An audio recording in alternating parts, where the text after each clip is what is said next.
A vida tem uma maneira cruel de nos ensinar lições através daqueles que mais amamos. E quando a traição bate à porta, a dor é tão aguda que parece cortar a alma. Foi exatamente isso que Jana sentiu ao receber aquela mensagem anônima: seu marido está te traindo. Hoje, às 19 horas, ele tem um encontro no Hotel Zacarona. Verifique. O celular vibrou em suas mãos enquanto ela tentava processar aquelas palavras. Seria um golpe baixo de alguém que queria vê-la sofrer? Ou a verdade nua e crua, jogada em seu rosto sem piedade? A mensagem havia chegado há poucos minutos, de um número desconhecido. Do outro lado da cidade, André não fazia ideia de que, naquele exato momento, um único clique estava prestes a desmoronar anos de confiança. Jana hesitou. Devia confrontá-lo agora mesmo, em meio à tempestade de emoções que a consumia? Ou deveria agir com calma, investigar antes de acusar? A indecisão a paralisou por instantes, até que, com um gesto firme, discou o número de onde veio a mensagem. Os toques pareciam se arrastar por uma eternidade. Até que, finalmente, uma voz feminina, cheia de ironia, respondeu do outro lado da linha. Não esperava que você fosse tão corajosa, disse a mulher, com um tom que misturava provocação e amargura. Quem é você e por que está fazendo isso? Sou apenas mais uma, e respondeu a desconhecida sem remorso.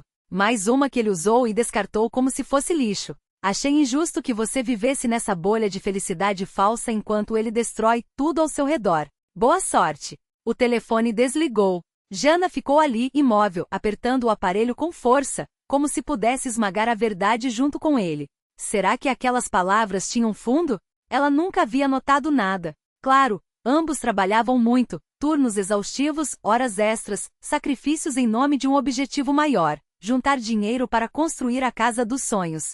Mas será que, em meio a tanta dedicação, ela havia se tornado cega? Todas aquelas viagens de trabalho, os atrasos inexplicáveis, seriam apenas desculpas para cobrir gastos com outras mulheres? A ideia a revolveu. Nunca, nem por um segundo, duvidara de André. Como poderia? Todas as noites ele lhe jurava amor, falava sobre o futuro que construiriam juntos, sobre a felicidade de estarem um ao lado do outro. Mas e se tudo não passasse de uma fachada? E se, enquanto ela acreditava piamente em suas promessas, ele já estivesse traindo sua confiança há muito tempo? A história deles, afinal, parecia saída de um filme. Jana, filha de uma família abastada, acostumada a um mundo de privilégios. André, um homem simples trabalhador, daqueles que a sociedade costuma ignorar. Eles não deveriam ter se cruzado. Viviam em realidades distintas, frequentavam círculos diferentes, tinham visões de mundo que à primeira vista não combinavam. Mas o destino, caprichoso, decidiu uni-los de uma forma inesperada. Tudo começou com uma sessão de fotos. Uma amiga de Jana, fotógrafa amadora, insistiu em fazer um ensaio no centro histórico da cidade, onde os prédios antigos respiravam história e elegância. Entre uma pose e outra, a amiga teve uma ideia. Imagine só, disse, entusiasmada, você com esse vestido deslumbrante, esses cenários incríveis, e um homem olhando para você como se fosse a única mulher do mundo. Onde vou arrumar um homem assim? Jana riu, cética. Os que me cercam só veem o sobrenome da minha família ou o saldo da conta dos meus pais. Sua amiga, porém, não desistiu. Com um olhar astuto, avistou alguém na calçada. Antes que Jana pudesse reagir, a moça já puxava um rapaz desavisado para perto delas. Este aqui serve, anunciou sem cerimônia. E ele até topou, não é? O rapaz, visivelmente constrangido, tentou recuar. Acho que me enganei, balbuciou. Mas a amiga de Jana não lhe deu escolha. Já combinamos. Vamos logo. E assim, sem mais nem menos, André entrou na vida dela. As fotos ficaram lindas, e quando ele as viu, não resistiu. Ligou para Jana e pediu um encontro. Ela aceitou, mas foi clara: não vai dar certo. Meus pais já têm minha vida toda planejada. Para eles, amor é só um detalhe, um cálculo frio. André, no entanto, não era do tipo que desistia fácil. Começaram a se encontrar às escondidas, até que um dia ele foi apresentado à família dela. O pai de Jana não perdeu tempo. Levou André para um canto e, com um tom entre paternal e ameaçador, falou baixo: você parece um bom rapaz, mas minha filha merece mais. Não arruíne sua vida por uma paixão passageira. André não se intimidou. O que eu fiz de errado? Perguntou, firme. Eu a amo. Quero me casar com ela. Ou sou indigno só porque não tenho o mesmo sobrenome que vocês? O pai de Jana riu sem humor. E o que você pode oferecer a ela, hein? Um apartamento minúsculo? Contas para pagar até o fim da vida?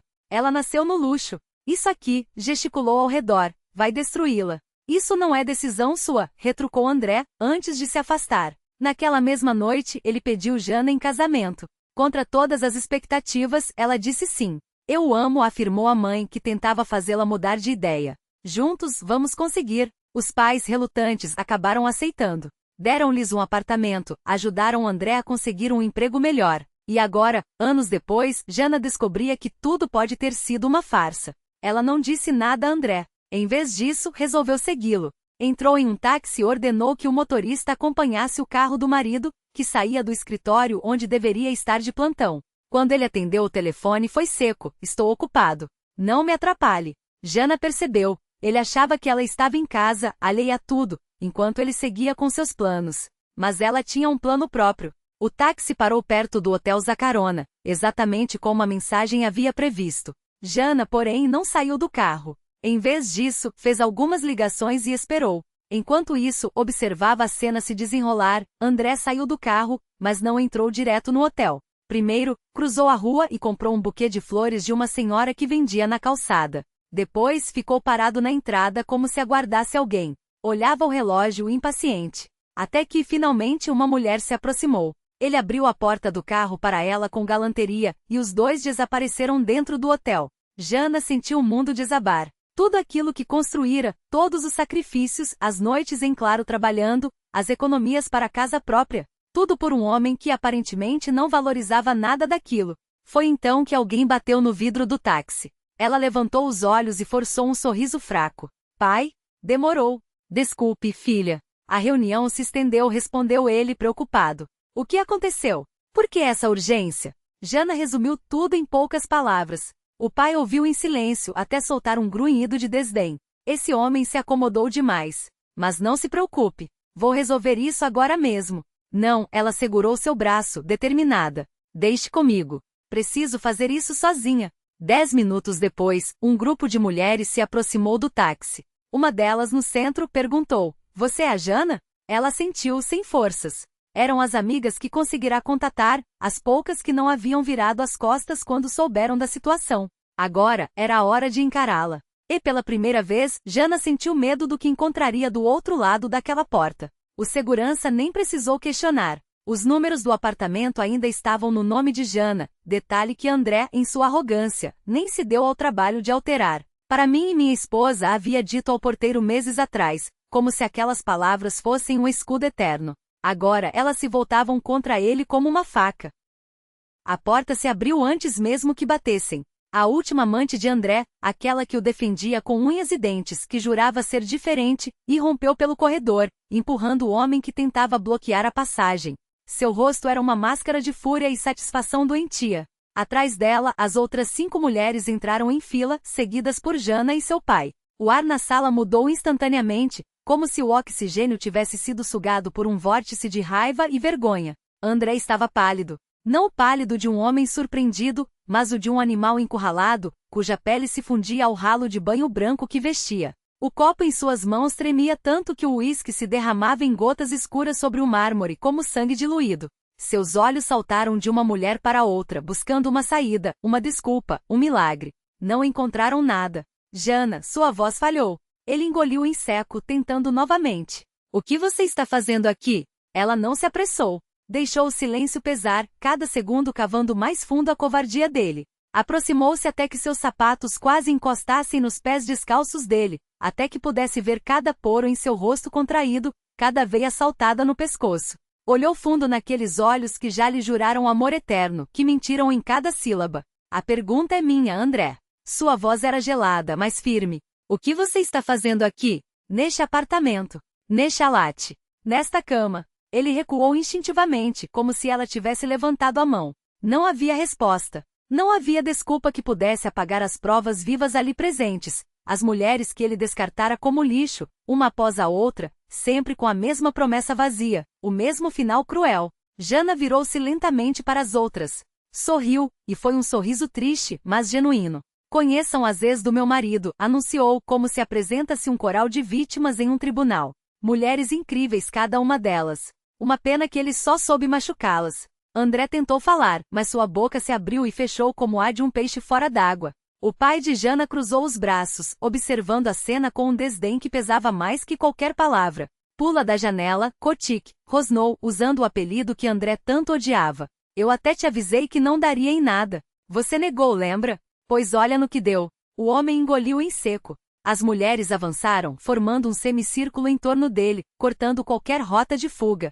Uma delas, a primeira a ser traída, a que ainda guardava mensagens de amor em uma caixa, estalou os dedos bem próximo ao seu rosto. Você não merece nem o ar que respira, sibilou. Patronov levantou um dedo, e o silêncio caiu como uma lâmina. Nem uma palavra, ordenou, e sua voz era uma sentença. Você vai assinar os papéis do divórcio. Não vai levar nem a chave do apartamento, nem a do carro. Meus advogados já estão preparando tudo. Se quiser discutir, vá em frente, mas lembre-se de quem paga os melhores juristas desta cidade. André abriu a boca, mas Patronov cortou-o com um gesto brusco. Ah, e uma coisa, acrescentou com um sorriso que não chegava aos olhos. Você vai sair daqui sozinho. Sem escândalo, sem polícia, sem manchas no seu precioso nome. Porque se não for assim, ele deixou a ameaça pairar, pesada como chumbo. Bem, você conhece meu alcance. As mulheres murmuravam entre si, trocando olhares de cumplicidade. Algumas riam baixo, outras apenas observavam André se desmoronar, como se assistissem a um filme que já conheciam o final. Jana não disse mais nada. Não precisava. O espetáculo daqueles minutos valia mais que 1000 palavras, mais que anos de mentiras. Ela deu um último olhar para o homem que um dia jurou ser seu porto seguro. Agora ele não passava de um fantasma tremendo, um erro que finalmente ganhava contornos nítidos. Virou as costas e saiu, sem pressa, como quem fecha um capítulo podre de um livro. Do lado de fora, o ar noturno era fresco. Jana respirou fundo, sentindo o peso se dissipar dos ombros. Doía? Doía. Mas era uma dor limpa, necessária, como arrancar um band-aid de uma ferida infectada. Ao seu lado, o pai colocou uma mão em seu ombro. Orgulhosa de você, murmurou. Ela sorriu. Não por André, não pela vingança, mas por si mesma. Porque pela primeira vez em muito tempo, via o futuro não como uma sombra, mas como uma página em branco. E páginas em branco são para serem preenchidas.